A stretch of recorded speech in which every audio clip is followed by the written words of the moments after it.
জি না ভাই, আমরা কাজ চালাই এসেছি ভাই, আমাদের লস আছে ভাই। আমরা একদিন নিজ দাও আমাদের 1000 টাকা হাজিরা মায়ের। হ্যাঁ মায়ের না ছুটি না, মায়ের 1000 টাকা, ওখানে ছুটি নেই আমাদের। তার মানে টিকিটের গেল কয় টাকা? টিকিটের ধরেন 700, গাড়ি ভাড়া ধরেন আসলে 500 টাকা ধরেন, এক জনপদ 500 টাকা গাড়ি ভাড়া ধরেন, 2-3 হাজার টাকা মায়ের। এটার দায়িত্ব কেন নেবে? আমরা যদি খেলা দেখে যেতাম, আনন্দ ফুর্তি করতে যাইতাম, কোনো দুঃখ থাকতো না ভাই। আনন্দ থাকলে 10,000 টাকা দুঃখ নাই ভাই, আর আনন্দ না থাকলে 500 টাকা গেলে অনেক কষ্ট লাগে কিন্তু ভাই। তাহলে এটা দায়িত্ব কেন নেবে ভাই? আজকে চলে যাবেন নাকি আবার খেলা দেখেই যাবেন? ভাই খেলা তো দেখা লাগবে ভাই, যে লোক দেখি আর 3 নাম্বার গেটে যা দেখি, প্রতি গেটে যা দেখি কি বলে এরা। এটা কি পিন করে আপনারা নিয়ে আসছেন? জি না, পিন না, আমার বলছে পিন লাগবে না, মোবাইল হবে চলবে, পিনও লাগবে না, এই কথা বলছে। গেটে গেছি বলছে পিনের দরকার নেই, এখানে যদি এখানে চলবে, কিন্তু এরা কোনো চিনে আছে না। এটির সমস্যা কি?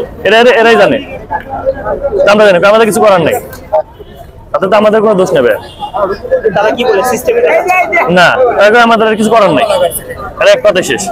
কারণ আমরা কি করবো ভাই, আমরা কিছু করার আছে এখানে?